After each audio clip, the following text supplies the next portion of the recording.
by the banks of the Wabash, where the river rolls so free.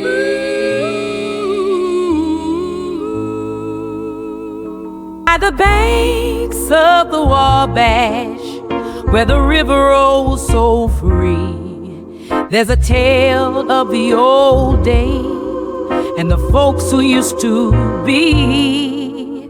The covered bridge stood steady with its timber strong and true, but the fire came a-calling and it took that bridge too soon. Oh, the Wabash, it keeps rolling down through time, it softly sings of the old days and the pioneers and the memories they bring, from the mill that burned to the bridge that fell. The stories linger still by the Wabash's swell. The Wabash River in northeastern Indiana holds a storied past that begins with its significance to Native American tribes long before European contact. For centuries, the Miami, Shawnee, and Potawatomi peoples relied on the river for fishing, agriculture, and trade, using it as a natural corridor through the region. French explorers and fur traders arrived in the late 17th century, establishing trading posts and forging alliances with native groups to facilitate the lucrative fur trade. In 1800, the creation of the Indiana Territory marked the beginning of formal American settlement, accelerating migration into the region. By 1816, when Indiana achieved statehood, the Wabash River had become a vital symbol and corridor for westward expansion. While its upper reaches in eastern Indiana were navigable only by smaller boats and canoes, the lower stretches supported flatboat travel, linking communities to broader markets. Fort Wayne, north of the Wabash and founded in 1794, emerged as a key early trading and military center in northeastern Indiana. Its growth helped to drive settlement and agricultural development in the Upper Wabash Valley, laying the groundwork for the region's broader economic expansion. Wells County, formed within this expanding frontier, was originally home to Miami and Potawatomi tribes.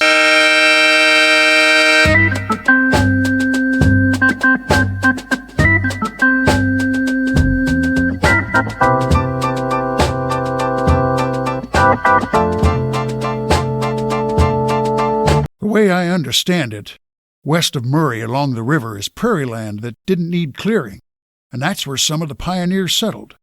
I don't know too much about it, but I do know that they had Indians at one time. My father had the paper on that.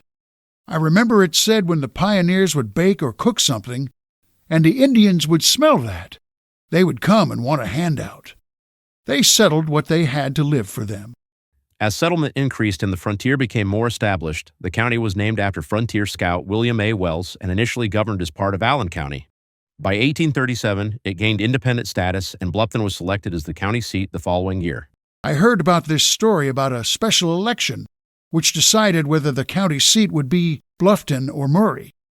Well, the commissioner had an election to decide where the county seat was to be, and 4 of them came and the vote was decided, 2 and 2 for each place. The 5th one was up in Ohio someplace. So the ones that wanted it in Bluffton got some fellow to ride up there by horseback at night to get this fellow, and he rode up there and brought this fellow back. But of course he had to change horses on the way up there and on the way back. They got this fellow back in time to cast the deciding vote in favor of Bluffton the next day.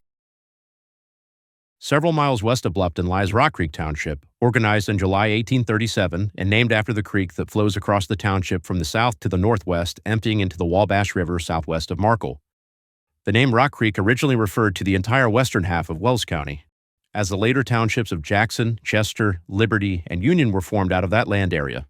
Rock Creek retained its name, although it was finally reduced in size. The bed of the creek was solid Niagara limestone, which was useful for building roads and for cementing, as well as providing decorative flagstone. The limestone was also used as a fertilizer, helping to reduce soil acidity. Jacob Miller settled in Rock Creek Township in 1832, and Henry Miller followed shortly afterward. They were not as greatly alarmed by Indian rumors as other early settlers of Wells County, and remained steadfast in their settlement during the Black Hawk War. Henry, who settled on the Old Knox Clearing, lived in this county until his death in nearby Lancaster Township in 1882. Between 1836 and 1837, William and Allen Redding, Thomas T. Smith, Joseph Snodderly, David Snyder, William Barton, Thomas and Samuel Wallace, Mason Powell, and William Ellingham moved to the area. When William Barton first arrived in 1836, he took up residence in the hollow of a sycamore tree on the Samuel McAfee farm. According to legend, the tree was so large that he could lie down in it, although he was over 6 feet tall. In the summer of 1840, an Indian dance took place at the mouth of the Rock Creek on the Wabash River. It was said that Liberty Township pioneer Daniel Mossberg met his future wife, Elizabeth Brown, there. Many ancestors of present-day Rock Creek residents came from eastern Pennsylvania, while others arrived from northern Maryland, North Carolina, and Ohio. Families who came here between 1840 and 1880 included the Benders, Brainers, Brickleys, Cottons, Crosbys, Crumbs, Deckers, Idrises, Ihorns, Falks, Fates, Farlings, Fishballs, Gilberts, Grahams, Gordons, Greggs, Hayflicks, Harnishes, Hofackers, Hogues, Houtses, Inskeeps, Johnsons, Lambs, Langles, Leshes, Lucabaws, McAfees, McClures, Old Fathers, Rabers, Stories, and Walkers, among others. They were known as industrious, religious, sociable, and hospitable people who faced the hardships of pioneer life with great determination. Close to 90% of the people of the township are descendants of German and English ancestors.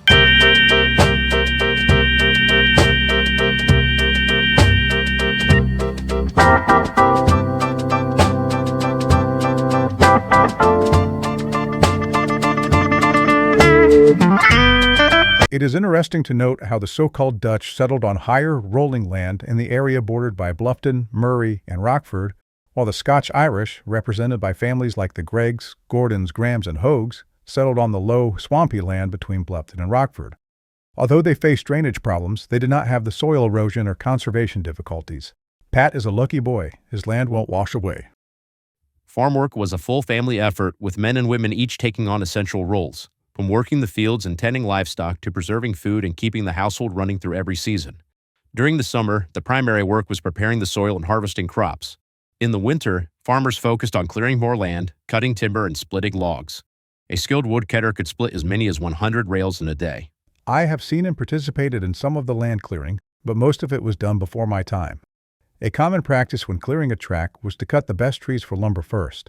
Then, using an axe, wood or metal wedges, and a crosscut saw, we cut up beech, oak, hickory, and other easily split trees for fuel. Elms and other trees were cut down, trimmed, and the brush and logs were piled in heaps and later burned. The burning usually took place in the fall when the wood was dry and burned easily.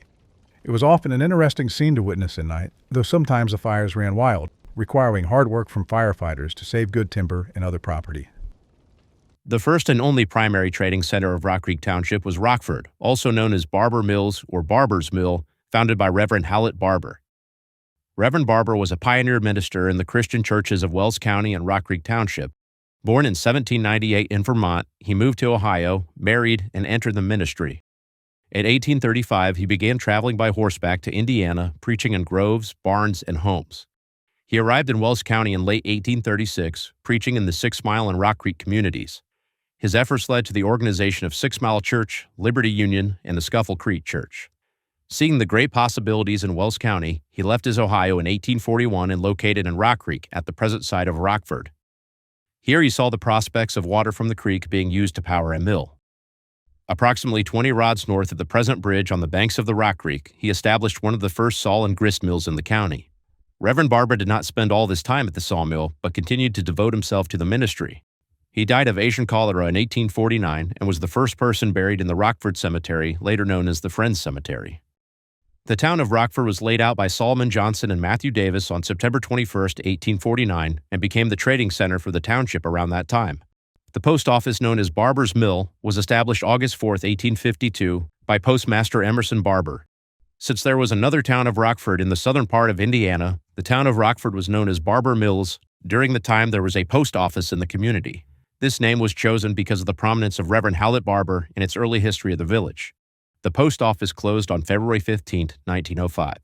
Early businesses included Morgan Ware's General Store, C.C. Swaim as postmaster with hardware and groceries, William Johnson and Sons Blacksmith Shop, H.F. Lucaball's Dry Goods and Groceries, Brown and Ware's Tile Factory, Brainerd Brothers Tile Factory, and Physicians J.W. and C.H. English.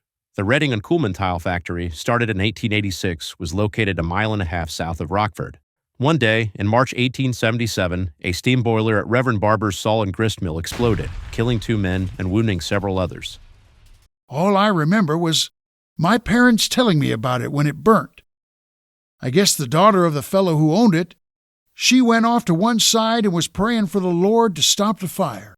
He always said that he didn't think that was enough, and he went and got buckets and started water. The mill was never rebuilt. When the Civil War broke out and the call came to fight for the Union, many men from Rockcreek Township answered. Leaving behind their families and farms, they joined the cause to preserve the Union and end slavery, facing great hardships on the battlefield. Some of those from Rockcreek Township who served include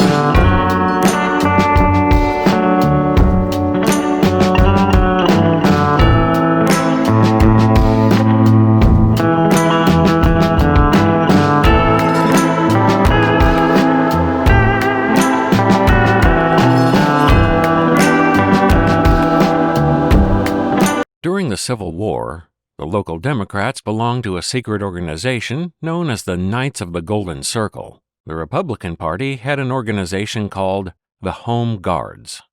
Soon after the war began in 1861, there were some men who passed the Samuel McAfee home in the Iron Bridge District on their way to Wabash, Indiana, to enlist in the Army. Mr. McAfee went with them and enlisted and fought till the close of the war. His wife and children did the farming. It was said that after he got to where there was real fighting, there was a big battle, but he was not supposed to take part in it. But he helped to handle a cannon. Who will say he was not a real American patriot? Back during the Civil War, there was some dissension in Rockcreek Township. One family there was quite outspoken about it. They didn't want to support the war. I don't think they favored the South, but they didn't want to support the North. In 1865, the Rockcreek Township Horse Thief Association was formed, with Isaac Decker as its first leader. The group met twice a year and took pride in the fact that no member's horse had ever been stolen. After they disbanded, however, 3 horses were stolen within 6 months. The association quickly reorganized, electing Jacob Farling as president, Joseph Lesh as secretary, and W.F. Cotton as treasurer. To join, members were required to brand the front hoof of their horses with an R. There were 2 bank barns in the district, one on what used to be known as the Mary Sparks Farm and the other on what is known as the Isaac Decker Farm. The Sparks Barn was built in 1867 and the Decker Barn in 1868. It took 3 days to raise the Decker Barn, which measured 45 by 95 feet, with 110 men assisting on one of those days.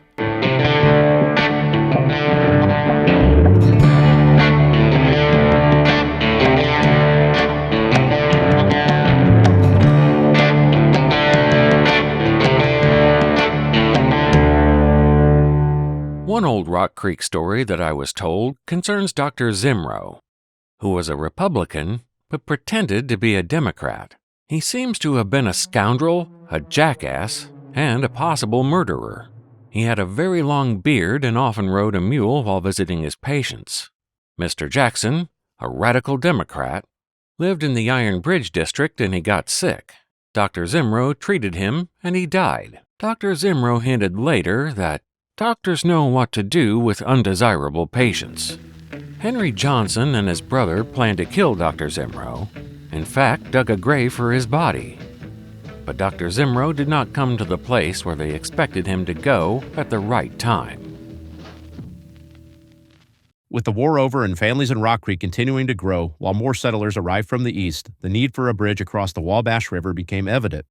In March of 1868, Jacob Hayflick and several landowners northwest of Murray petitioned the Wells County Board of Commissioners for a bridge near Hayflick's Ford on the Wabash River. Their request was approved, and construction began in June of 1869, after contracts were awarded by County Commissioners Jacob Farling, Benjamin Lowry, and Lewis Prilliman. The contract for the superstructure was awarded to Wheelock, McKay, and Goshorn of Fort Wayne at $19.45 per linear foot, which included 10-foot sheds on either end of the 207-foot main span. John Lilly of Fort Wayne was contracted for the stone piers at $2.48 per perch of stone, and the superstructure contract was sublet to R.W. Smith & Company of Toledo, Ohio. The bridge was built using the Smith Patent Truss, one of the three common methods at the time. The framework was made of pine, the joists and flooring of white oak, and the rafters and sheeting of red or hickory elm. Timbers were pre-cut in Michigan, shipped by rail to Fort Wayne, and hauled by wagon to the site. Unusually, the bridge's heavy roof framework was built square rather than the typical arch design. Construction was completed in 1870 at a total cost of $7,576.15. Adjusted for inflation, that's just over $200,000 in today's money. The bridge became known as the Cover Covered Bridge because L.A. Cover owned property on the north side. It served as a vital connection for the community, facilitating the movement of goods and people across the Wabash River. During rainstorms, it would quickly fill up as nearby farmers hurried there for shelter, bringing their wagons, teams, equipment, including large threshing machines, and even farm animals. Often the bridge would be jammed with refugees from the storm for an hour or more, halting traffic in an age when life moved at a slower pace. As Rockcreek Township grew, so did its places of worship. Churches established in the 19th century included the Methodist Episcopal, Horeb, St. Paul, Emmanuel, Seventh-day Adventists, and Friends churches. The Rockford Methodist Episcopal Church was established in 1850 when two groups merged, one from Buckeye, 2 miles west in Huntington County, and the other at the Fishball Schoolhouse, 2 miles north of Rockford. It's important to note that Huntington County also has its own Rockcreek Township, established in 1842 just west of Wells County's Rockcreek Township. Upon the unification of the Buckeye and Fishball school groups, the need for a cemetery was discussed. They settled on a plot of land 1 mile north of Rockford, where Mr. Joseph Schnatterly had been laid to rest following his passing on February 28, 1837. The Schnatterlys had migrated from Ohio, journeying with a team of mules. Tragically, a few days after their arrival, the mules bolted, hurling Mr. Schnatterly against a tree, claiming his life instantly. In 1857, the trustees acquired an acre of land from the Schnatterly family. On this site, they would erect a frame church measuring 35 feet by 52 feet in 1867. The church was dedicated to the Lord in 1869. Initially, it was part of the Markle and Barnes Chapel charge until 1892, when under the leadership of Reverend M.E. Methercutt, the congregation relocated the building to Rockford. In December 1907, a great revival was held under the leadership of Reverends Dury and Revere. Out of the 54 professed conversions, 45 joined the church.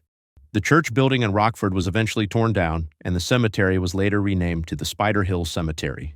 The Mount Horeb Lutheran Church was situated on the banks of the Wabash River, just west of the Cover Covered Bridge. Reverend Hugh Wells, a traveling missionary of the Synod of Northern Indiana, began a series of meetings at the Hayflick Schoolhouse, a log structure about 1 mile northeast of the church, on June 9, 1859. On July 23, 1859, 19 charter members formally organized a Lutheran church in Jacob Hayflick's barn. William Wirt, Samuel Hayflick, and Samuel Fate were elected as the first council.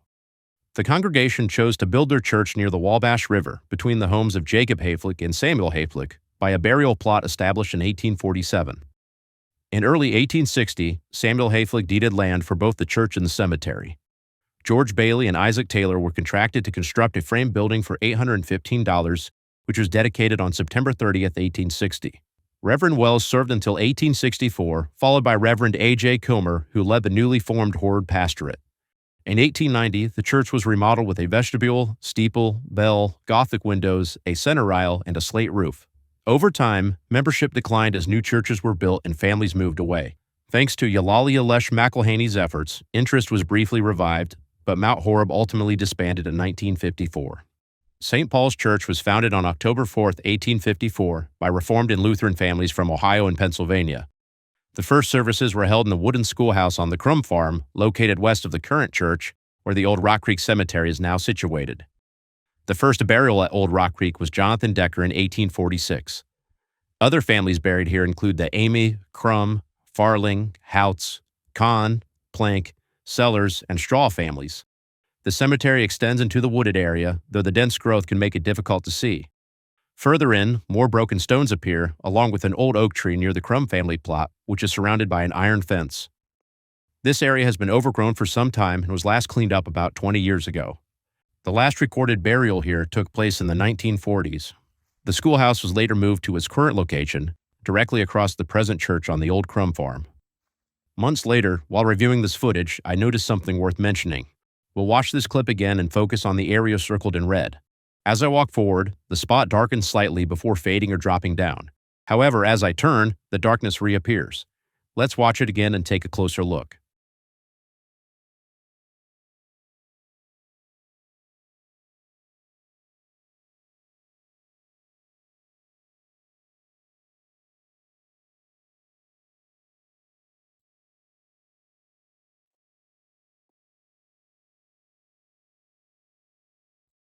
This might be a camera glitch, or maybe something else. I'm not sure.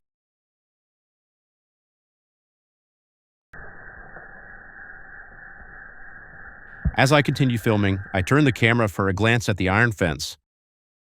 But when I pan back to the spot, the darkness is gone. We'll watch the scene 2 more times, once at 35% speed and again at full speed.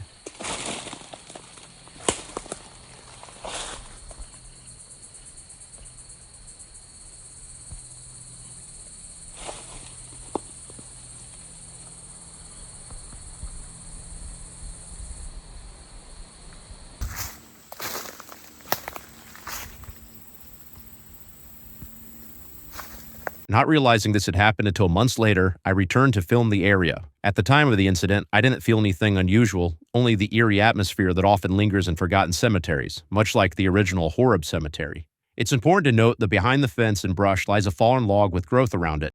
That being said, what the hell is that? With permission from the township trustee, I cleaned up the cemetery a bit and cleared away the overgrowth, revealing the stones and restoring the site to a more respectable condition.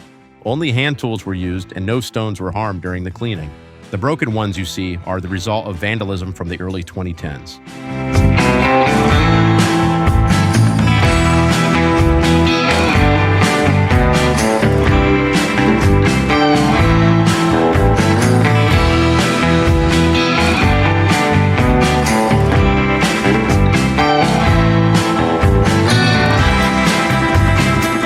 The St. Paul's Lutheran congregation was established on July 30, 1859, with 11 founding members by Reverend Hugh Wells.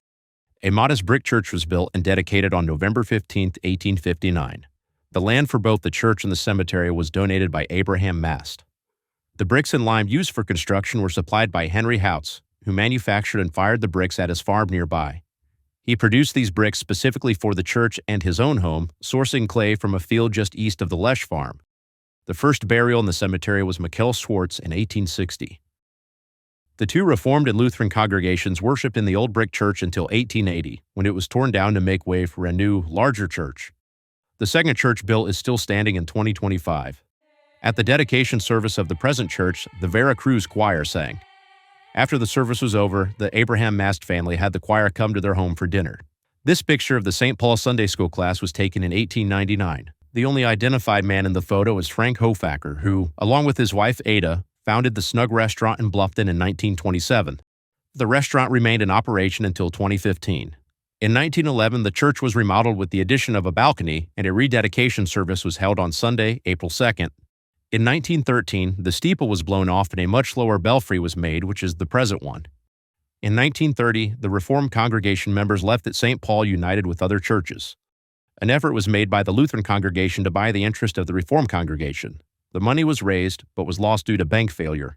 However, the church maintained an active congregation into the 2010s.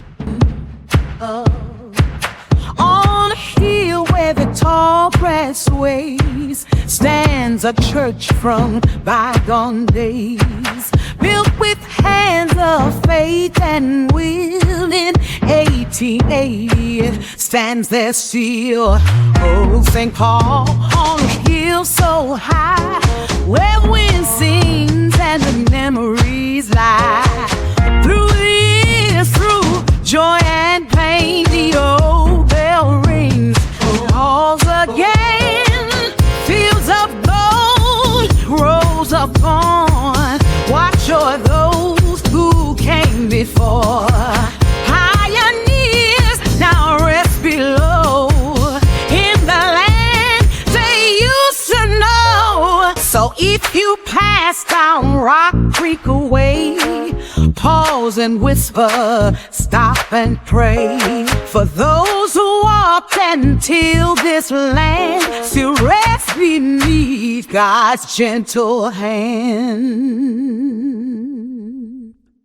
The Emmanuel Church traces its beginnings to the 1850s as Reformed families gathered among themselves in the western part of Rockcreek Township. Hearing of them and wishing to help, Reverend F.W. DeCow, who had been preaching at St. Paul, extended his journeys westward as roads and weather permitted. Some remembered the stern-looking DeCow, riding up to their homes on horseback, the only feasible way of traveling aside from a two-horse wagon. Among the chief supporters who welcomed the preacher was Isaac Decker, to whom him and his family great credit is due for the establishment of Emmanuel.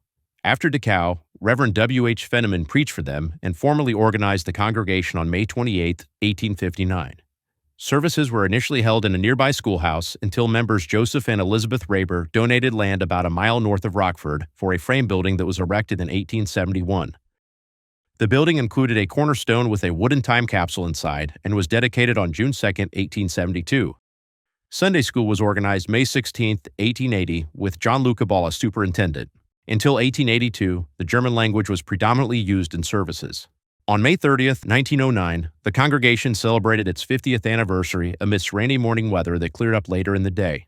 During the meeting, Reverend Weaver emphasized the need for church repairs and the desire for a new building. Jacob McAfee then offered $500 towards the new church.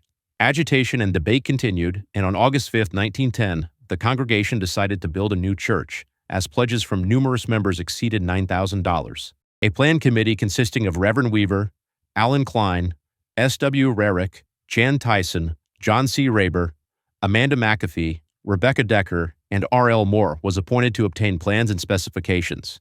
Following a bidding process, the contract was awarded to Frank Fishball for $7,566. Ground was broken on April 2, 1911, on a site south of the old church donated by Isaac and Nancy Decker, and construction progressed rapidly. On a Sunday afternoon on July 2, 1911, despite the intense heat, about 600 people gathered to witness the laying of the cornerstone for the new church. Some traveled from as far as Chicago. Pews were placed under the shade trees surrounding the new building and around the foundation. Inside the new cornerstone, a time capsule was placed, while the old cornerstone from the previous church was buried as the time capsule inside it had decayed. The church was completed and dedicated on June 2, 1912. A dedication pamphlet was distributed for the event, which stated, "Gratitude is due to all who have helped. The pastor and congregation hope the new church will be a social center and a blessing to the community and beyond." The auditorium seating capacity was 315. The church was heated by steam and featured a full basement with a kitchen and social room. The stained glass windows were manufactured by local artist W.B. Brown. The old original wooden church building was auctioned off to George Decker for $95. It was moved to his nearby farm and used as an outbuilding for his family, where his son Loren later continued to use it. In the 1980s, while hunting raccoons in the old church attic, neighbors Jim Muncie and his sons discovered a stained glass window from the original Emmanuel Church. Merle Jean Decker bought the window and donated it to the Wells County Historical Society in memory of her family. Emmanuel remained a Reformed church until 1932, when it became Methodist. The church's last congregation remained active into the early 2000s.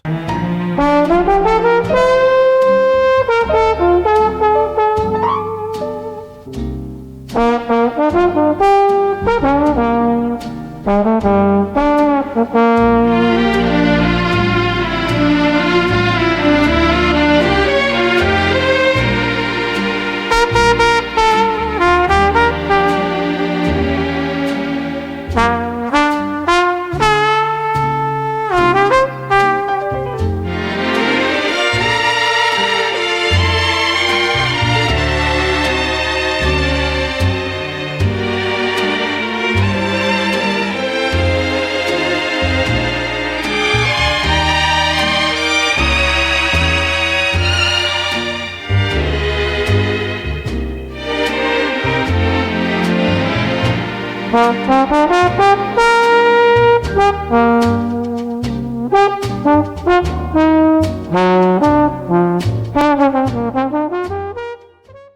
beginnings of the Seventh-day Adventist Church of Rockford trace back to Markle, where Commodore Shortridge and Luzerne Thompson set up their tent and commenced meetings every Sabbath evening in June. After approximately 7 weeks of diligent effort, they dismantled their tent and relocated to Raber Mills, also known as Rockford. There, they continued their services, gradually gaining momentum. In the fall of 1886, a gathering took place at the Jonas Johnson home, resonating with joyful songs as Ephraim Hayes was elected leader of the company.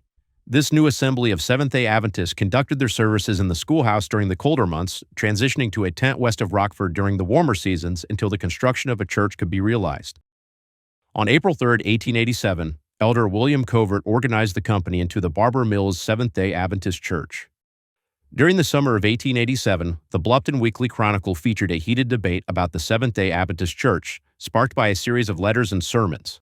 The local correspondent, a woman writing under the pen name Turnpike, critiqued the Adventist beliefs and practices, particularly their observance of Saturday as the Sabbath. Dr. J.W. Crum, a physician and charter member of the SDA Church, responded to these accusations under the alias Rockford Razor, a name inspired by the historical name change of Rockford to Barber's Mill. Turnpike's criticisms were sharp and direct. She warned the people of Ossian about the Adventists, stating, "The best thing you can do is get rid of them as soon as you can. They are worse than a saloon open on Sunday."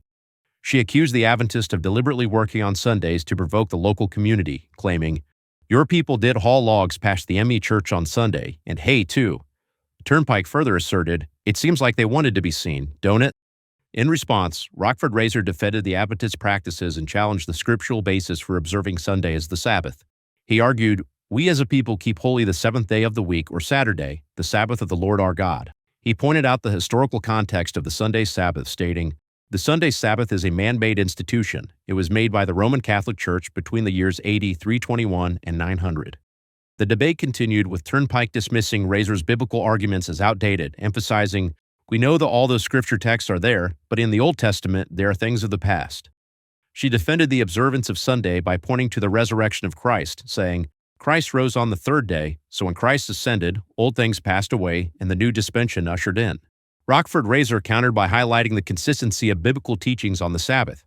Mark 1:31 says the evening is when the sun sets. Deuteronomy 16:6 proves the same point also. Leviticus 23:32 says the Sabbath is to be celebrated from evening to evening. He argued for the significance of the seventh day as a true Sabbath, citing Exodus 20:10 says that the seventh day, commonly called Saturday, is the Sabbath of the Lord thy God. The debate even extended to logistical considerations of the Sabbath observance across different time zones, with Turnpike sarcastically illustrating the impracticality of keeping a strict Sabbath based on sunset times. Razor responded by emphasizing the universal application of sunset as the start of the Sabbath according to the biblical instruction. Amidst the fervent debate between Turnpike and Rockford Razor, the Bluffton Weekly Chronicle, inundated with letters and opinions, eventually pleaded with the public to cease writing about the ordeal, stating, "Due to the overwhelming volume of correspondence regarding the Seventh-day Adventist controversy, we kindly ask our readers to refrain from further submissions on this topic." Despite the heated exchanges, the Adventists continued their efforts in the community, holding meetings and debates, and even managing to convert and baptize new members amidst the controversy. Their church building was constructed in late 1887 and early 1888, with its dedication taking place on Sunday, April 1, 1888. Adam Korn, a local carpenter and member of the church, supervised the building's construction. The lumber was sourced from the Jonas Johnson woods, and the pews and pulpit were crafted by members using trees cut from the same land. The church was built on property owned by Isabella Cook at the north end of Rockford. It was a simple, one-room wooden structure in the Greek Revival gable end facade architectural style. The church remained active until the 1980s, at which point it became private property.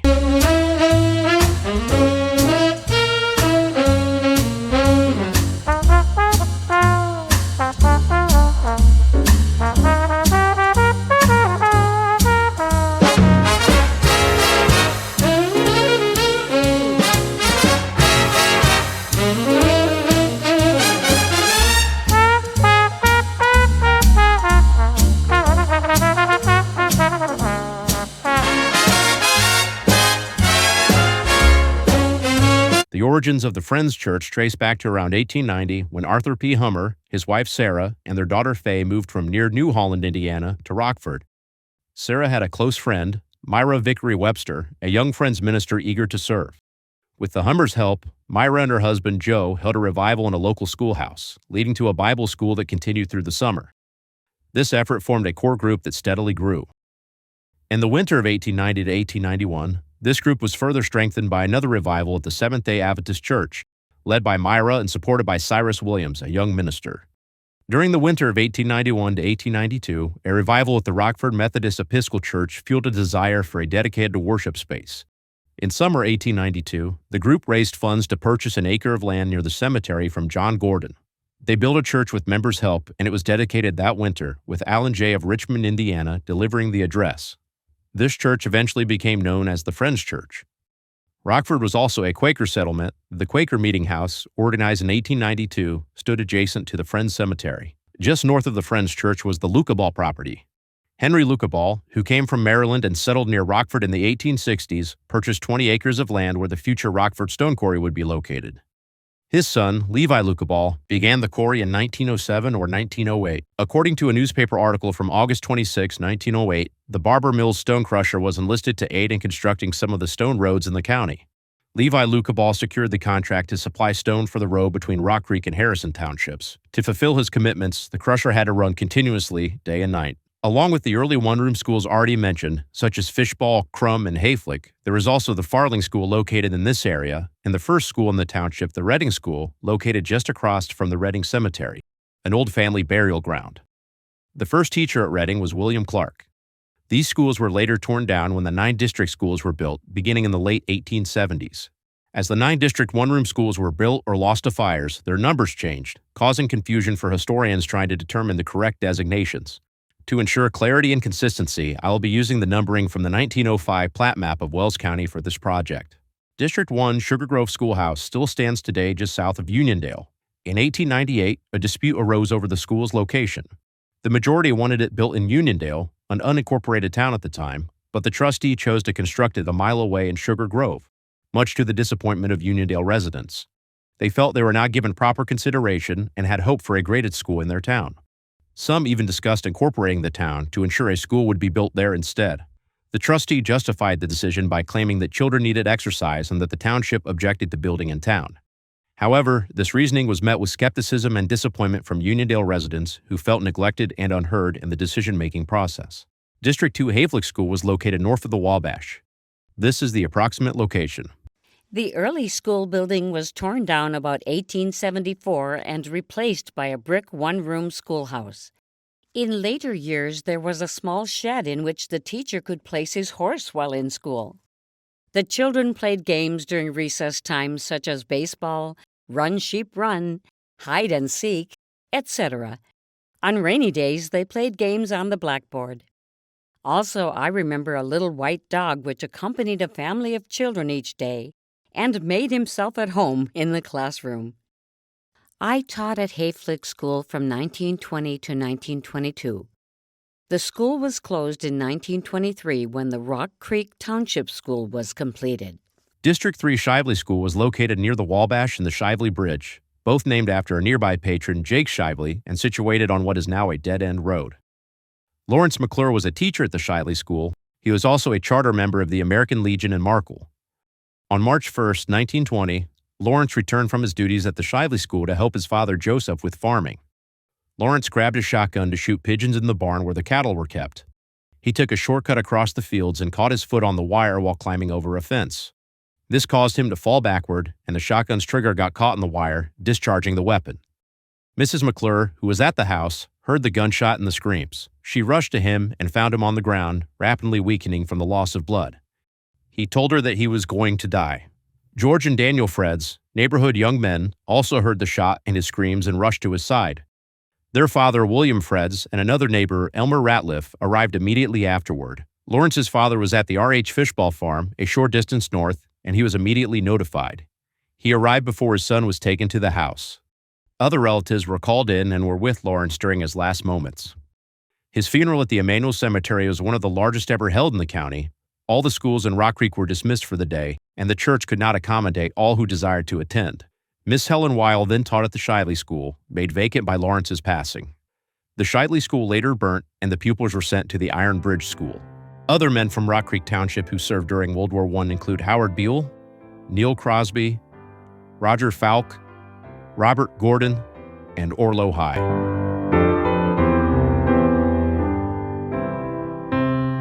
District 4 Iron Bridge School was located 2 miles west of Rockcreek Center. A predecessor to the Iron Bridge, often referred to as the Fishball School due to the land being owned by Isaac Fishball, was situated 120 rods off the road. It was replaced by a brick structure in 1878 and built by contractor Alfred Hunt. Iron Bridge was my home school located on the bank of the Rock Creek. It was an interesting location for a school, as it helped to furnish the means of recreation, swimming, skating, shinny and fishing, and many a good old yarn ball found its home there. Corporal punishment was a common practice in those days. One of the first things we looked for on entering the building on the first day of school was to glance up on the map case or window to see if that declaration of war was there. It often was, and it had the sting in it. I happen to know. I got a few of them. District 5 Rockcreek Center School was located in the center of the township. My remembrance of Rockcreek Center is the 8 grades, called Common School at the time, were taught by one teacher.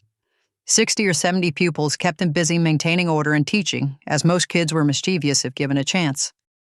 When there was snow on the ground, we went by bobsled drawn by horses decked out in sleigh bells. A sled full of kids, all singing and talking, can sure have a lot of fun. The query box was one of our activities. We wrote questions on pieces of paper, signing the name of the one we wanted to answer them. These were taken up and read. If the named person failed to answer, someone else could respond. Some questions were foolish, some interesting, making the program exciting. In February 1882, a large bear was killed near the old center schoolhouse. The bear was reported to weigh 1,000 pounds. Such an occurrence was extremely rare by this date. District 6 Bender School was located 2 miles east of Rockcreek Center and stood on a half-acre plot on the Bender farm. It included a schoolhouse, a coal shed, and a small barn for students' horses, which doubled as a gym when empty. Bender School was built in 1878, and the first teacher, Luther M. Fisher, walked almost 4 miles to and from the school each day and was well known for his discipline and teaching skills. Other teachers included Judge J.F. Decker and his brothers D.N. and Rufus Decker, as well as Russell Pyle, Homer Bayless, and James O. Gordon. Bender School hosted year-end dinners and entertainment and served as a voting place for Rockcreek East Precinct for many years. District 7 Falk School, located at 100 North and 100 West, was a one-room school on land once owned by Jacob Falk. Nearby landowners, including the Sarowines and Brickleys, had properties adjacent to the Falk farm, and their children attended this school. As a result, the school was also referred to as the Sarowine or Brickley School. D.N. Decker was the teacher during the 1909 to 1910 school year. The first school I taught was the Raber School, located 2 miles east of Rockford and 3 miles from my house. I walked back and forth and performed janitorial duties. When I arrived in Rockford in the evenings, the store would often be closed and I'd have to wait. The men who ran it were usually home eating supper. I believed it was poor economics on their part, as others were often waiting to get in the store too. While teaching at Raber, I did not physically discipline anyone. The Gordon boys were spirited but well-behaved, likely due to their upbringing. During intermissions, they were lively, but during study periods, they were mostly studious. District 9 Rockford School was located just southwest of Rockford, on a site just north of the present-day stone quarry. I remember one time when I was going to school in Rockford, there was a man who lived in Huntington. He had some trouble, killed his family, and took off on foot. The Horse Thief Association was called whenever any law enforcement was needed. I remember that when we were going to school, the association was out watching to ensure that the children got to school safely. They thought this man would try to get back to his family around Liberty Center. Apparently, he came this way, and as far as I know, he stayed in Huntington County until he got to Jackson Township. The Horse Thief Association boys were pretty close to catching him. He eventually gave himself up to the cream and egg man who was coming along. The association existed for about 60 to 70 years. Children of Rockcreek Township who went to high school attended Murray, Markle, Bluffton, and Liberty Center. My father thought Rock Creek should have a high school of its own. He used the example of Martin Gilbert's girls. They had a large family, and his daughters, Maud and Myrtle, were bright but couldn't afford to attend high school, so they should have the opportunity to go to high school. Myrtle was ranked highest in all of Wells County when she graduated from 8th grade.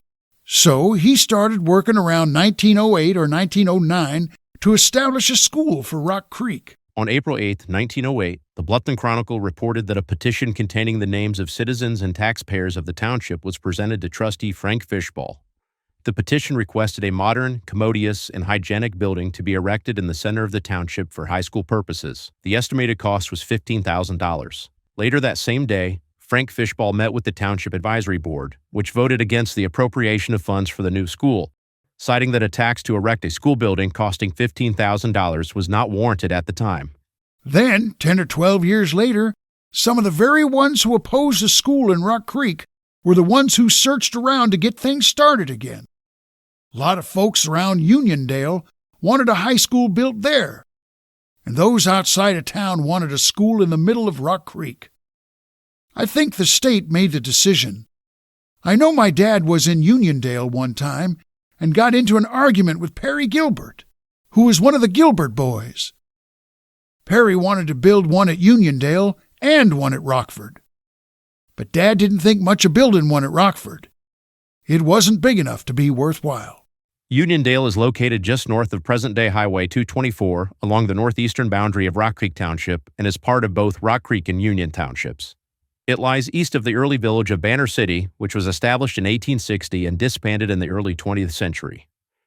In December 1881, news was reported that a railroad would be built through northern Rock Creek Township.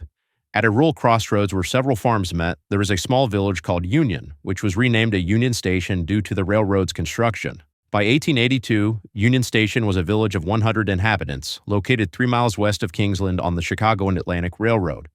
That same year, George C. Ditzler surveyed and platted the village as a station on the Chicago and Erie Railroad. Ditzler and Henry W. Lipke are recognized as Uniondale's founders. Lipke built and operated the village's first store, and when a post office was established on January 21, 1886, he was appointed postmaster.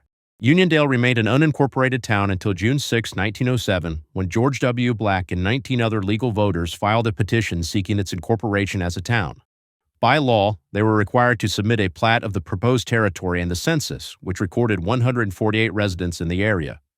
This effort followed a previous election on December 5, 1905, in which opponents of incorporation had prevailed, causing the matter to be abandoned. However, supporters now believed they had a chance to succeed and prepared for a spirited campaign. On June 19, 1907, 36 voters cast ballots, with 26 favoring incorporation and 10 opposing. This outcome allowed Uniondale to proceed, pending county commissioner approval in July. Once recognized, the town would hold elections to appoint its initial officers.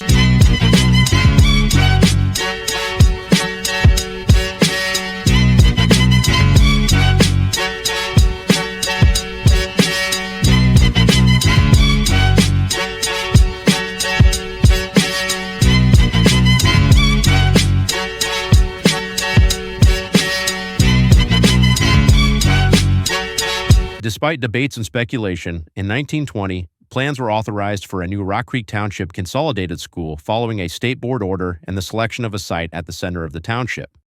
Architect Everett Brown, a Rockcreek Township native, was commissioned to design the building.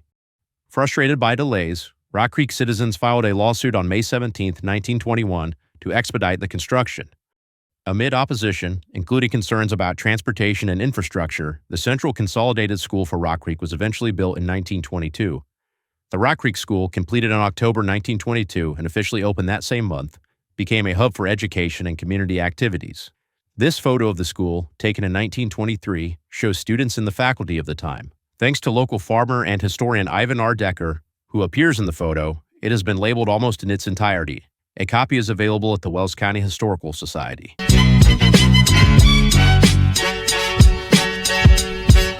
The new Rockcreek School was a significant advancement for its time, reflecting the progress of the past century and the growth of the 1920s, a period when families in Rockcreek Township continued to farm, expand their homesteads, and strengthen their community. These photographs offer a window into the early 20th century Rockcreek Township, capturing the daily lives, hard work, and progress of the era.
Great Depression, Rockcreek Township experienced profound economic hardship, impacting local farmers in varying ways. For several, the collapse of agricultural prices led to foreclosure and the loss of farms that had been in families for generations. Some resilient farmers managed to navigate the downturn, employing innovative farming techniques and community support networks to sustain their livelihoods. Life during this era was marked by frugality and resilience, as families adapted to reduced incomes and uncertain futures. 2 stories from around that time were told to me long ago.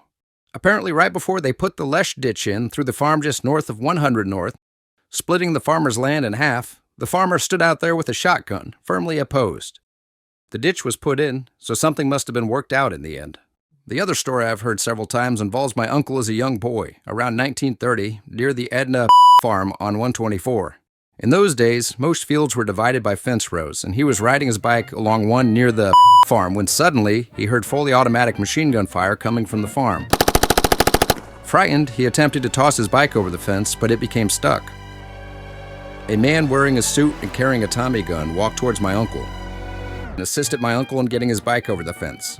Some people around here believe that Edna's husband was associated with the notorious bank robber John Dillinger and his gang, either as a driver or an accomplice. About 30 years later, when I was a young boy, I would visit Edna, whose husband had passed by then, and she was an older woman. She was so kind and always gave me cookies and milk. Nearby her farm, there is an old house my family owned, where a Native American man, descended from the area's original inhabitants, lived, I believe for free. After he passed away, my uncle decided to burn the house down. He tossed in some dry hay and set it ablaze.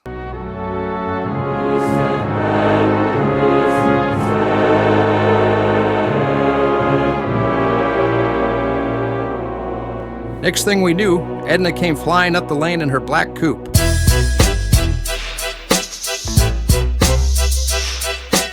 She hopped out and cussed my uncle from here to high heaven. Apparently, she didn't want to see the house come down. After she passed away, her family eventually moved, and now the Indiana Department of Transportation owns the land. Fields and melodies whisper in the breeze on the banks of the Wabash. My heart finds ease. I would sing in every shadow. In July of 1936, the Wells County Historical Society presided over a meeting held at Horeb Church, during which several aspects of Rock Creek's early history were discussed. The history of the Cover Covered Bridge was shared, along with the fact that, by 1936, it was the only bridge of its kind remaining in the county. The 1930s was a turning point for farmers. The development of smaller, more affordable, and more versatile tractors, like the Farmall F20 and John Deere Model A, made mechanization practical for a wider range of operations. As the Great Depression demanded greater efficiency, those who could afford tractors embraced them to plow, plant, and cultivate their fields. Yet for many, the cost remained a barrier, and horses continued to work alongside the growing hum of engines. By the early 20th century, northern Indiana farms had already begun a slow shift from horse-drawn equipment to gasoline-powered tractors. In the 1910s and 1920s, early models from Fortson, Case, and Waterloo Boy had made their debut, but horses still played a central role in daily farm work. By the end of the 1930s, tractors were no longer a novelty, they had become a necessity. Still, in many barns, harnesses hung beside the steel giants that were gradually taking their place. In December 1940, John R. Gates of Fort Wayne was awarded the contract to construct a new bridge across the Wabash River on State Road 303, just east of the Cover Covered Bridge. The new structure replaced the covered bridge as the main route of travel, but the Cover Covered Bridge was not taken down and continued to be used for local traffic and as a pedestrian crossing. As World War II approached, the residents of Rockcreek Township faced a new wave of challenges and uncertainties. The looming conflict brought about significant changes in the community's daily life and economy. Many young men from the township answered the call to serve in the military, leaving behind their families and farms to join the war effort.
After the war was over, many of the men of Rockcreek Township returned home to help on the farms, start businesses, and raise families. Life slowly shifted back to normal, but the memories of war lingered. On October 30th, 1948, a small airplane piloted by Wade H. Furness and William Ballard, both 20 years old, crashed into a creek running through the farm of Jesse Dunn near Rockford. Witnesses reported seeing the plane circling the area for about 10 minutes before it stalled midair and plunged into the stream. Both men lost their lives in the crash. Life continued on in the 1950s, and Rockcreek Township stayed much the same. Farmers worked the land, kids went to school, and the corn continued to grow.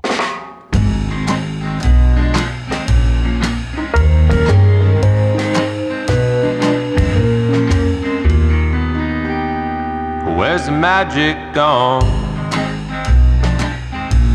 Where did it run to?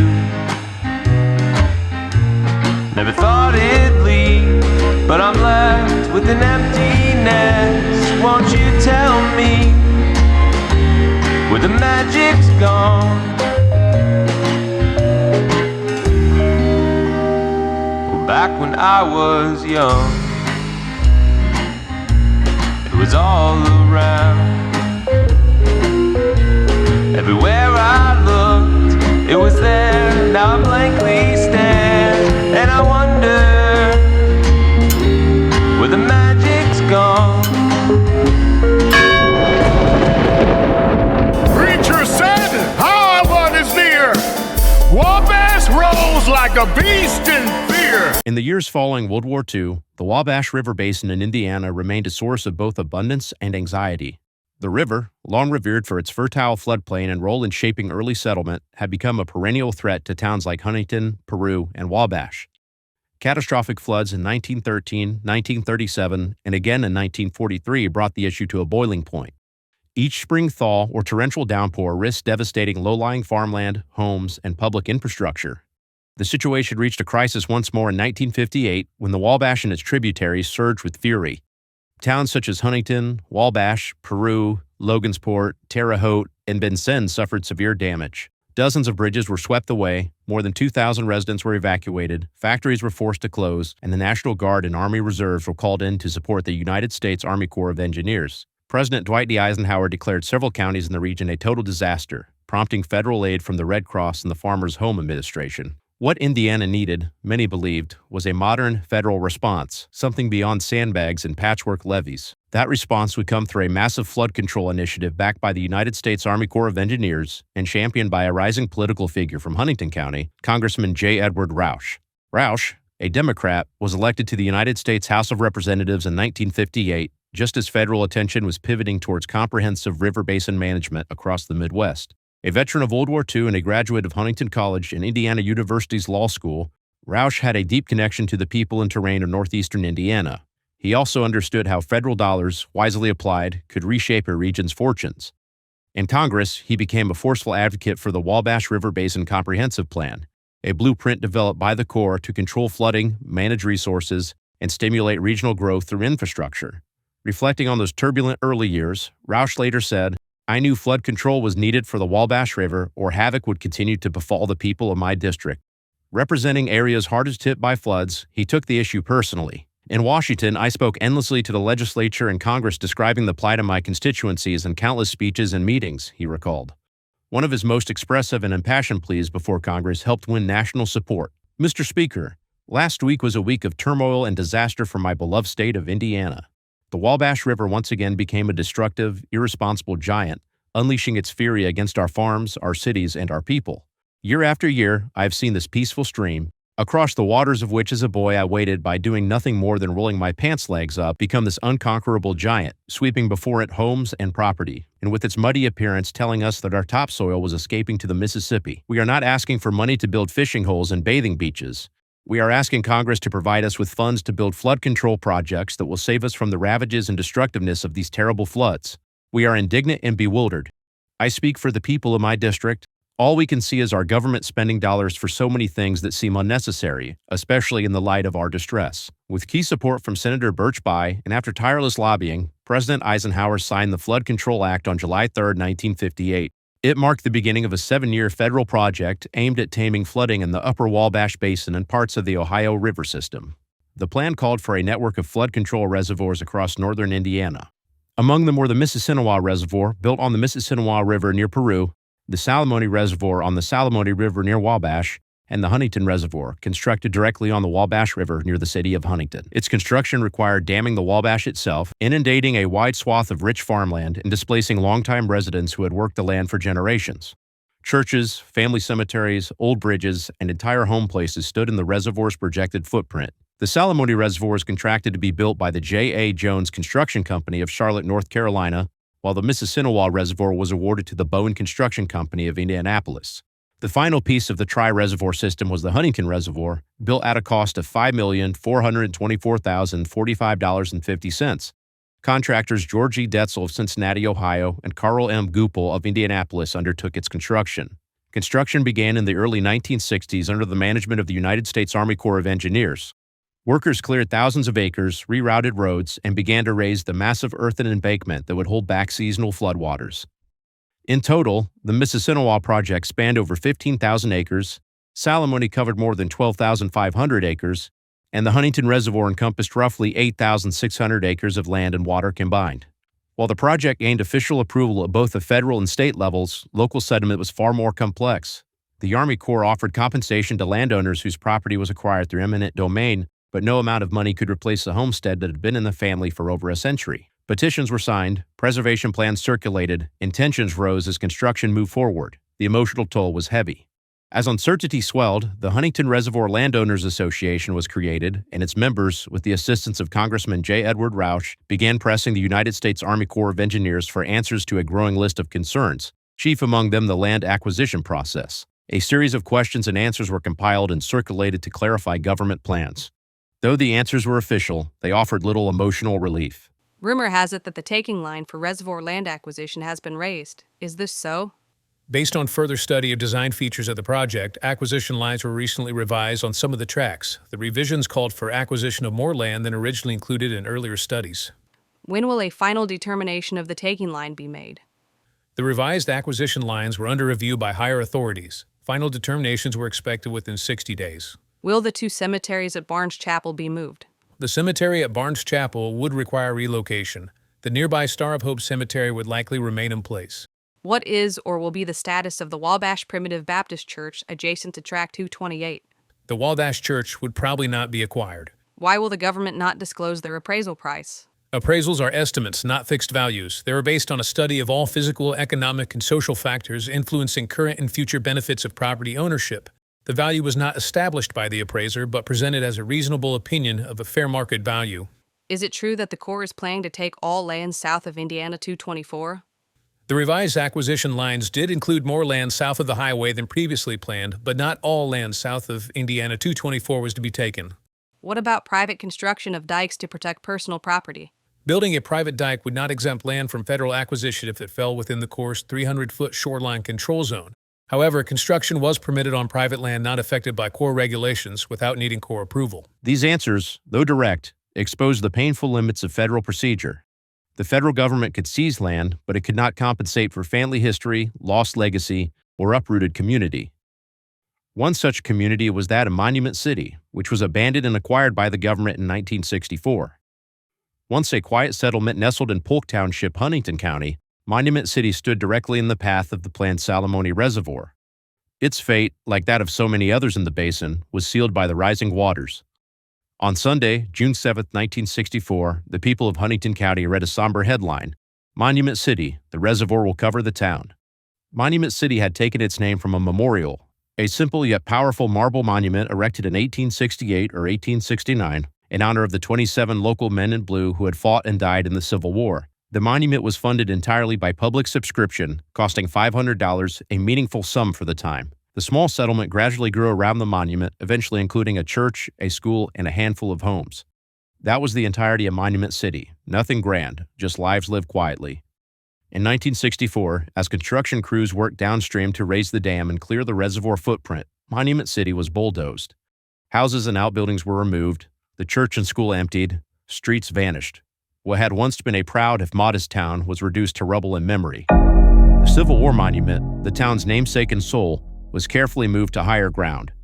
It would soon stand again at the entrance of the relocated cemetery, near the corner of County Roads 800 West and 250 South, still watching over the names of those it had honored for generations.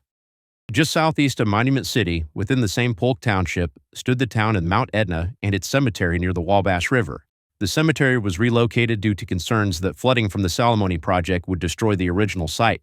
As the deadline approached and the monuments remained unmoved, fears mounted that headstones could be lost or damaged. But as careful progress was made at the new site, those concerns began to ease, restoring hope that memory and respect would endure. West of Monument City stood the Lost Bridge on Indiana State Road 105. On June 23, 1965, it was officially decommissioned. A local oddity for years, the bridge had earned its name by existing without a road, a bridge to nowhere, awaiting connection. Over time, it grew into its role, eventually carrying traffic over the Salamone River. The original structure was taken down and replaced with a 600-foot-long concrete span that rose dramatically above the river valley. Directly west of Polk Township in Huntington County lies LaGrow Township in Wabash County, where two towns were relocated due to the creation of the Salamone Reservoir. The small town of New Holland, home mostly to elderly residents, was demolished. The other was Dora, a community that had stood for over a century. While Dora was also demolished, several of its homes were relocated, and the Dora Christian Church was moved nearby to its present-day location. On July 19, 1965, hopeful news emerged about the Dora Bridge, a historic span over the Wabash River that had captured the hearts of many Wabash County residents who feared it would be lost to the rising waters. A determined preservation effort was launched, and the campaign proved successful. According to a report from Wabash County, the bridge would indeed be moved.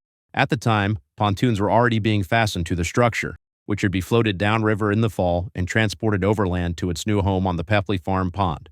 Another community impacted in the 1960s by the reservoir projects was the town of Somerset, which was condemned under eminent domain and marked for relocation due to the construction of the Mississinawa Reservoir.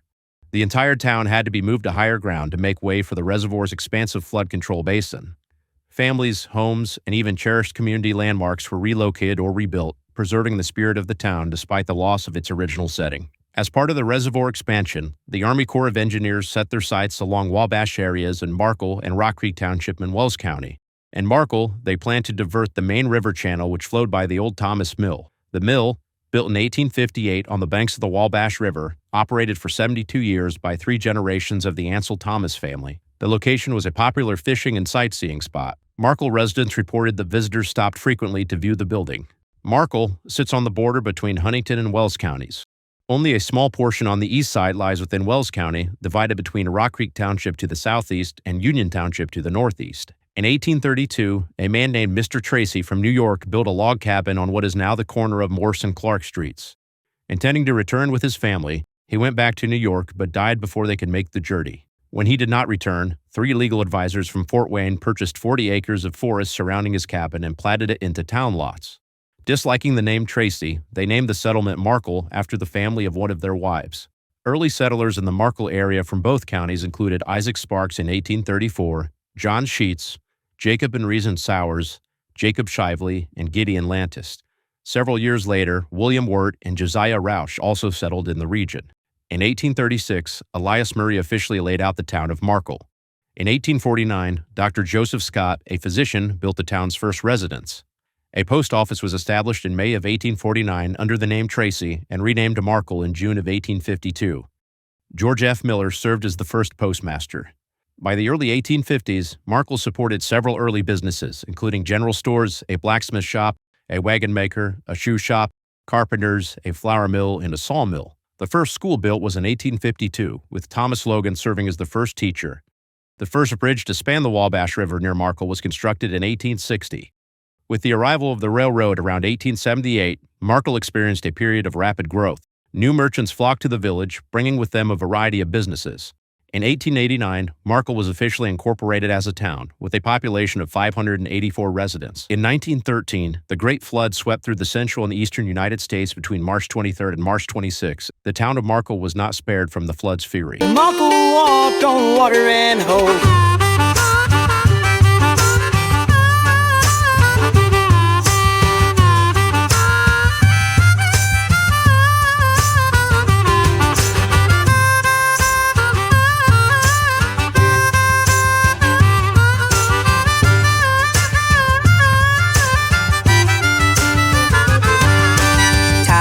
too slow like June day tar. Boot heels tapped on the rail car bar. The war rolled by, Marco prayed and kept her eye. In 1964, the Army Corps of Engineers purchased the Thomas Mill as part of the Huntington Reservoir project. The Army indicated that the site would be preserved as a historical landmark. They ultimately installed a 33-inch pipe beneath the newly created Markle Dike, allowing a small amount of water to continue flowing past the mill. Residents were pleased that this historic structure had been spared.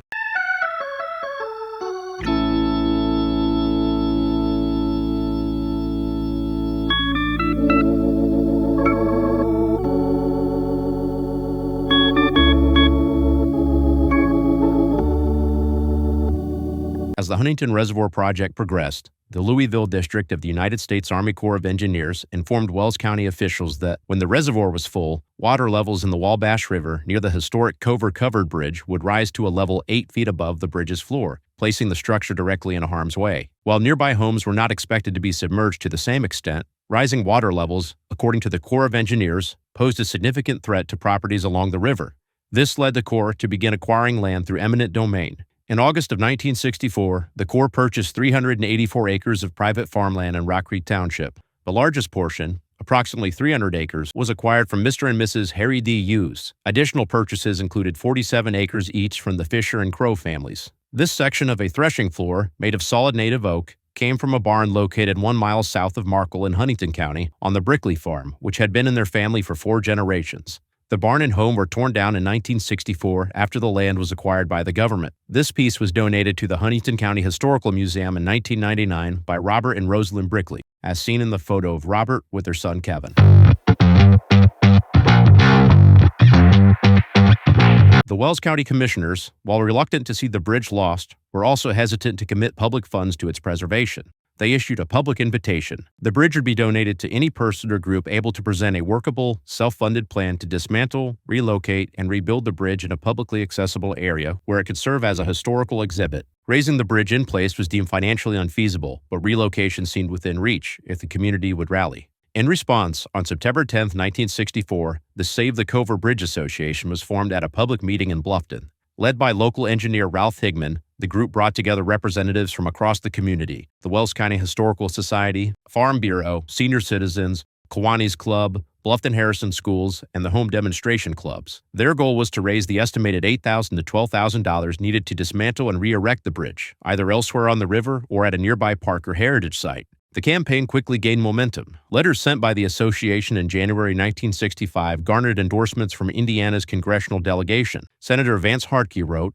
"I am in complete sympathy with your hopes to save the bridge. The historical value of the site should be preserved." Representative E. Ross Adair declared his wholehearted support and offered to assist in navigating federal agencies. The Indiana Covered Bridge Association, led by George Gold, expressed interest and offered strategic advice, drawing on successful efforts such as the 1960 relocation of a bridge in Dearborn County and another bridge move near Kokomo 7 years earlier. Optimism deepened when Major General Jackson Graham, Director of Civil Works for the United States Army Corps of Engineers, replied directly to Hartke and Adair in early March. He assured them that he had instructed the Louisville District to explore options for incorporating the bridge into the master plan for scenic, historic, and scientific preservation within the reservoir area. Though the effort would require interagency coordination and careful planning, General Graham concluded, "I am most confident that something can be worked out to the satisfaction of all concerned." As spring approached, the Save the Cover Bridge Association expanded its membership, recruited volunteers, and discussed creative fundraising strategies, ranging from postcard sales to a county-wide public subscription campaign modeled after the one that saved the Guilford Bridge in southeastern Indiana. Despite limited resources, community spirit was running high. The bridge, after all, had withstood nearly a century of Indiana weather and witnessed generations of change. The outlook for saving the bridge looked positive, and in 1965, the historic structure proudly marked its 96th birthday. Raise your glass to another year.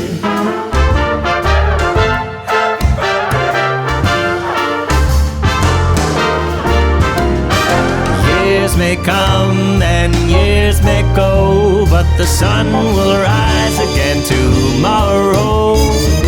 On June 26, 1965, dignitaries joined then 5th District Representative J. Edward Rausch for the official land dedication and groundbreaking ceremony for the Huntington Reservoir. Attendees included Governor Roger D. Brannigan, Senator Birch Bayh, Brigadier General Walter P. Lieber of the United States Army Corps of Engineers, and many others. Approximately 600 people were in attendance. Raise your glass to another year. Friends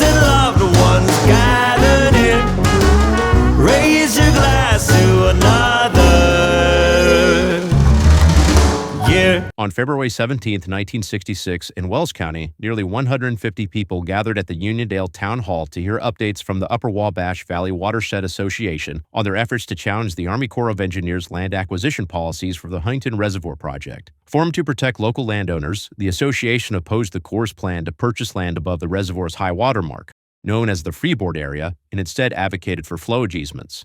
Chairman Richard Myers reported progress, including the possibility of federal review of land appraisal and purchasing processes. Meanwhile, the Bluffton Chamber of Commerce received word from the Corps that land acquisition policies were officially under review. A month later, on March 23rd, the Army Corps of Engineers announced a change in policy.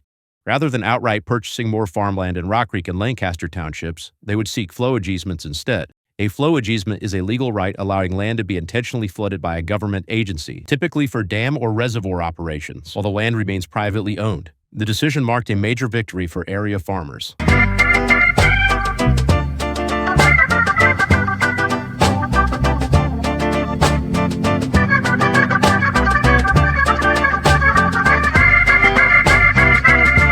And now for the news. Despite extensive efforts to protect it from the reservoir expansion project, the historic Covered Bridge of Rockcreek Township, a 1970-year-old landmark, was destroyed by vandals last Saturday, May 28, 1966. The town marshal stated it had to be set. The bridge was burning evenly on both sides when we arrived. Markle firemen were summoned at 4 a.m. when a passing motorist reported the blaze. They were unable to save the ancient but sturdy structure. The entire bridge collapsed into the river, and only the stone and cement abutments were left standing. The debris in the river was several feet deep, and the top layer was still smoking and burning by sunrise. Markle's town marshal, Don Marshall, said the possibility that the blaze was started by a group of teenagers seen earlier in the vicinity of the bridge is being investigated. Bluffton engineer Ralph Higman, president of the Save the Bridge Association, was also shocked by the burning of the county's notable landmark. He stated, "Just when we thought we were going to get the job done and save the thing, this has to happen." He then announced that the Save the Bridge Association would offer a $300 reward for information leading to the arrest and conviction of the person or persons responsible for burning the bridge. Upon hearing of the tragedy, Michael Black, a young man from Rockcreek Township serving in combat in Vietnam, also offered $100 towards the arrest of those responsible. The scene at the burned bridge was quiet and solemn, filled with a deep sense of loss. Old and young alike, hundreds of people made the trip to the site over the weekend. Some travelers from Ohio, Michigan, and Pennsylvania had veered off course to visit a piece of tradition, only to find smoldering rubble. There were old men who gazed sadly across the river, young farmers who stared in anger at the work of human stupidity, and women who asked each other how anyone could have done such a thing. One little boy kept asking, "How come they burned it down, Mommy?" The bridge may be gone, but the story's not dead. It's buried in the water, in the words we've said. Every ripple's a memory, a face in the stream. The Wabash won't forget, it keeps your dream. On October 5, 1908, Dorothy McAfee was born to Ernest and Artie Raber McAfee on their farm in Rockcreek Township. Dorothy helped her parents with the farm work and attended Rockcreek High School, where she also played the violin. After graduating, she went on to attend Indiana University, earning her Bachelor of Arts degree before returning to Rockcreek to teach at the high school. In the 1930s, Dorothy met artist Harry Lindstrand. Harry was born in Chicago to Swedish immigrants and moved to nearby Bluffton as a young boy when his father took a job with the SD Piano Factory. Harry's artistic talents emerged early. He, quote, used to draw on people's wallpaper, and he graduated from Bluffton High School in 1928. He went on to study art at the Chicago Art Institute, the Chicago Academy of Fine Arts, and the American Academy of Art. Dorothy and Harry were married in 1936 and moved to Chicago, where Harry continued his artistic work and Dorothy began teaching. In 1941, Dorothy's father Ernest suffered a major heart attack, and Dorothy and Harry were summoned back to Rockcreek to help care for the farm. This marked quite a change for Harry, but his dedication paid off. He earned state champion honors for his Guernseys 3 years in a row. His time farming in Rockcreek Township also inspired many of the iconic rural scenes he painted, which continue to adorn homes throughout Wells County today.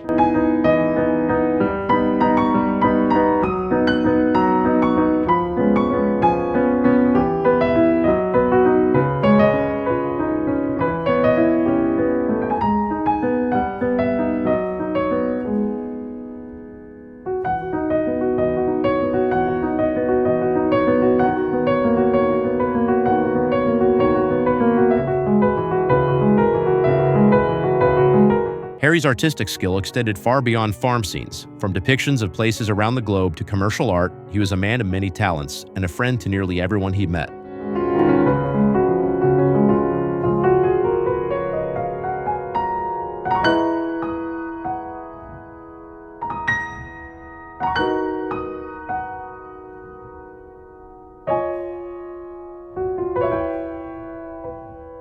According to various sources, no one in Rockcreek Township wanted to see the bridge taken down. Along with reports of a group of teenagers seen near the bridge early that morning, rumors quickly swirled about who had destroyed the covered bridge. Many suspected the Army Corps of Engineers, citing the fact that the bridge was burning evenly on both sides, as well as the cost and time associated with preserving it. Others speculated that the teenagers had been paid off to set the fire. The Upper Reservoir was completed between 1966 and 1967.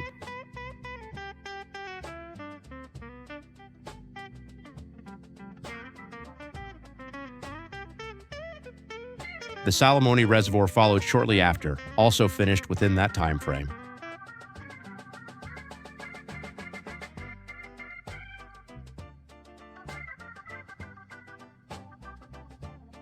Meanwhile, the Huntington Reservoir was nearing completion. Then, on June 25, 1967, around 4:30 p.m., someone set fire to the Thomas Mill in Markle. Oh, Markle, dear Markle, him in the rain, rust on the rails and weed in the grain. Heaven for the broke, the ghost to the fine, just mercy and dust on the Wabash line. One for the millstone, one for the flood. Raise a toast to the cabins lost in the mud. Markle still breathes through time and find where the past walks loud down the Wabash line.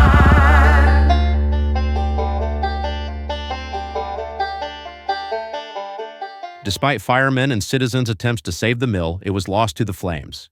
The loss of the structure further deepened the community's unease and sorrow, especially after losing the covered bridge under similarly questionable circumstances just a year earlier. No one was caught for the mill fire, and no one came forward then or in the years that followed. In the Wells County Towns and Townships Pictorial History book published by the Wells County Historical Society in 1999, and L. Sawyer states that the mill had been operated by 4 generations of the Thomas family until 1964, when the United States Army Corps of Engineers purchased the mill. They had indicated that the irreplaceable building would be preserved as a historic landmark, but instead, the Army Corps destroyed it. Finding anyone willing to talk about the arsons in 2024 was a struggle.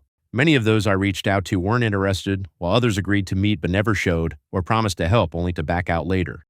One individual called and spoke with me for about 45 minutes, even inviting me over the following Sunday.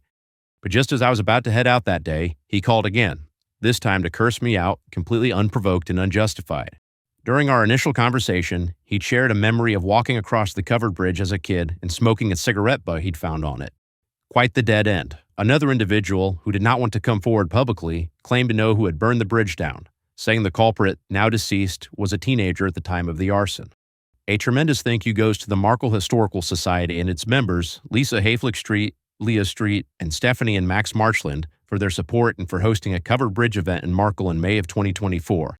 As well as to everyone who showed up to share their stories about the bridge and the mill. What was your reaction when you heard about the tragic fire that destroyed the bridge? I'll start. I was very small, but I can remember my parents being really upset, and my mother in particular, because her mother was raised right out there at the Haveley farm. And of course, the Horb Cemetery and everything was very sentimental to them in that area out in there. And they were extremely upset that, a treasure like that had been destroyed and lost. And I think a lot of people in the community didn't know how to express their loss or grief of losing that. And not, you sometimes take those things for granted all the time. And then when it's gone, you realize how important it was to your community and what you've grown up with in your life and everything. Everybody in the whole town thought that it was a deal where they burnt the mill and the bridge at the same time because they were afraid they were going to become a historical register. And they were going to have to keep them up. That was the scuttlebutt around town all the time. Do you guys know Dale Dolby? He is 20 years older than me, and he just passed. I took him for a ride on my airboat in the Wabash, and we stopped at the old cover bridge abutment. He told me there was a lot of attention surrounding the old bridge back in the day. There were even local fundraising initiatives to save the bridge. Because of all the attention, there would frequently be high school kids at the bridge late at night on the weekends. One night they burned down the bridge. Dale claims he could name names. He never did, however. The rumor at the time was that the federal government burnt down the bridge so they wouldn't have to move it, but that's not what happened according to Dale.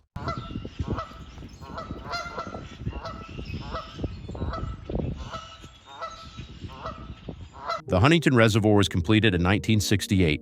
The Indiana Department of Natural Resources, in partnership with the United States Army Corps of Engineers, manages public land at the reservoir, including nearby Salamoti and Mississinewa lakes. Recreational activities at the lakes include boating, camping, fishing, hunting, picnicking, and water sports. The Huntington Reservoir was later renamed J. Edward Roush Lake.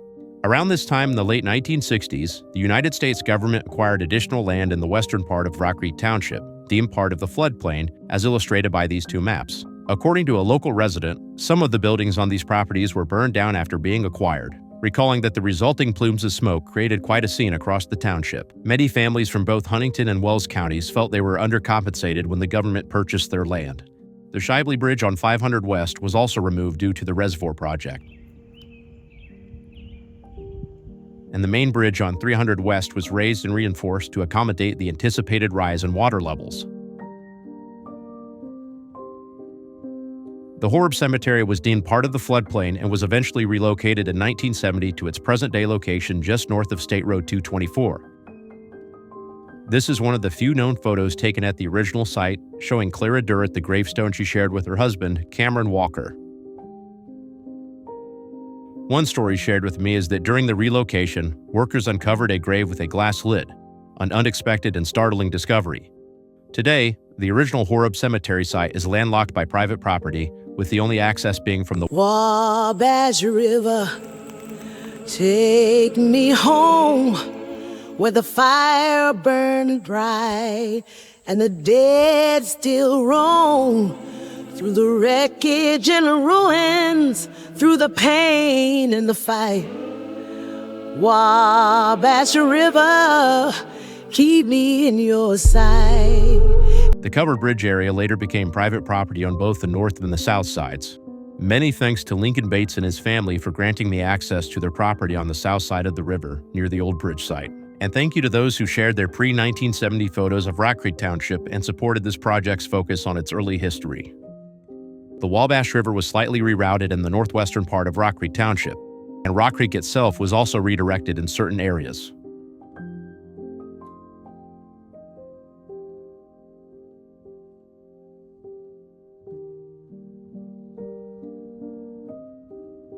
By almost all accounts, the reservoirs worked. They helped prevent the widespread flooding that was once common, saving millions in economic damage and protecting lives. But they could not make up for the historic loss endured by those forced to leave behind their farms, homes, and communities, places that had stood for generations.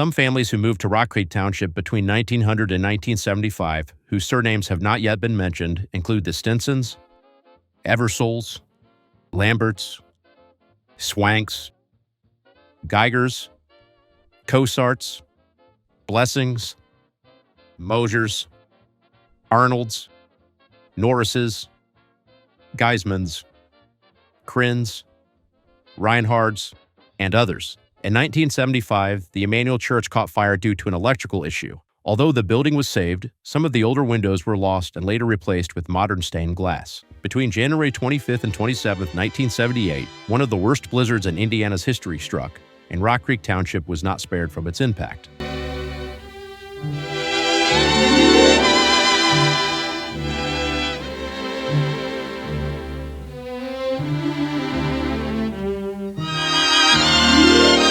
The last high school class to graduate from Rockcreek High School was in 1964, bringing the school's total number of graduates to 708. In 1967, the four northern townships of Wells County, Rockcreek, Union, Lancaster, and Jefferson, consolidated to form the new Northern Wells Community School System, and high school students were sent to Norwell.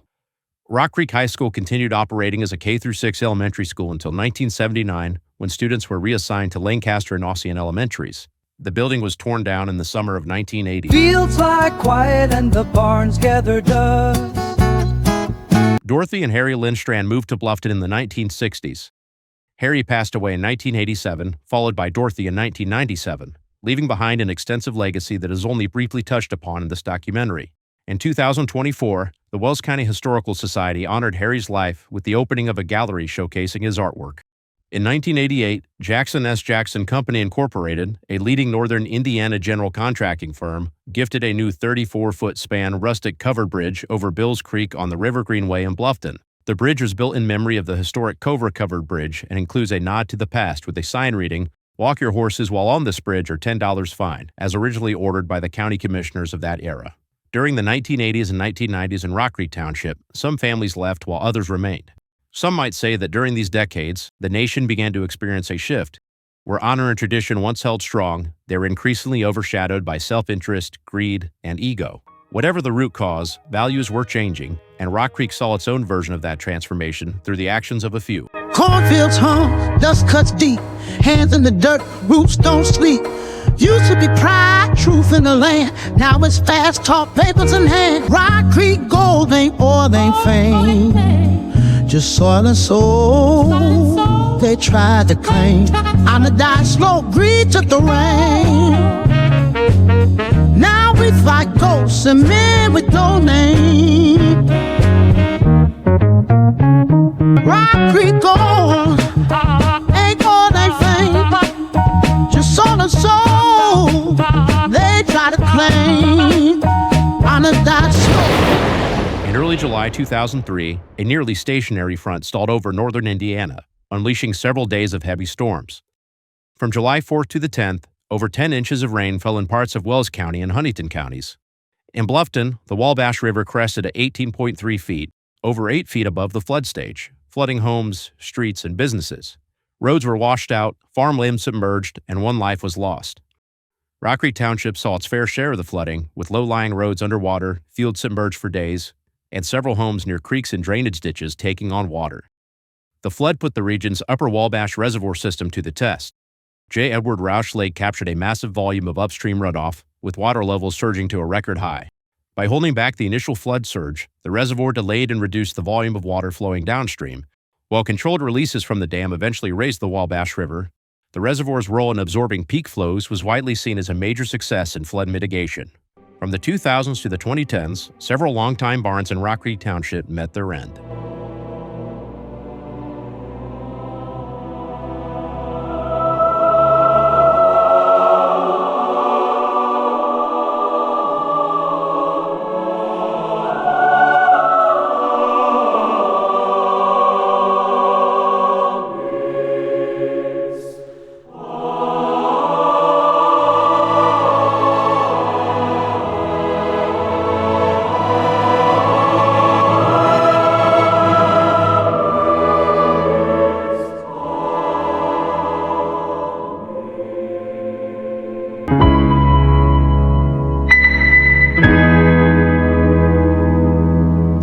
In 2007, a newspaper article told the story of a man north of Craigville who was riding his moped along State Road 301 around midnight.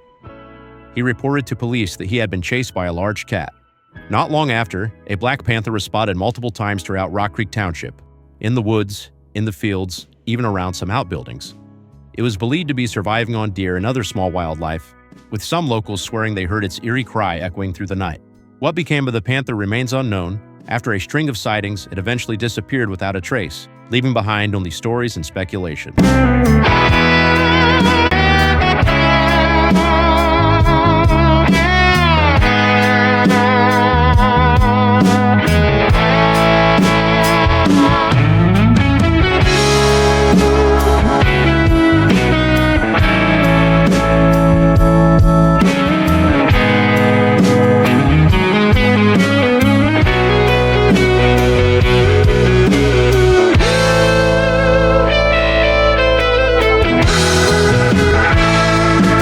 In 2019, the bridge on 300 West was damaged by an overhead impact, resulting in its weight limit being lowered to 16 tons until the bridge could be repaired.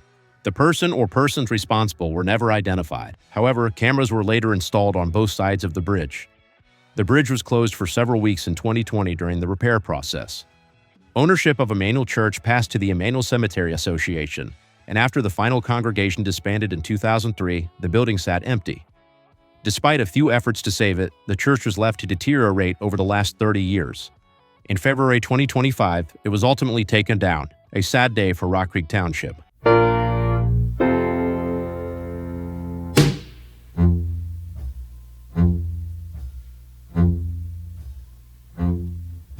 By the Wabash River, where the water flows so free, a story of the old days, of the ones who used to be. The covered bridge stood strong. Through the years it sings of the past, the pioneers, and the bridge had to bring from the mill that burned to the bridge that fell. The stories live on by the Wabash's swell. After the church was demolished, a local preacher and prominent Wells County farmer led a prayer in memory of the church, a fitting send-off for a building where thousands had worshiped, celebrated, mourned, and created countless memories that will live on in the hearts of many. On the banks of the Wabash, we'll remember as we sing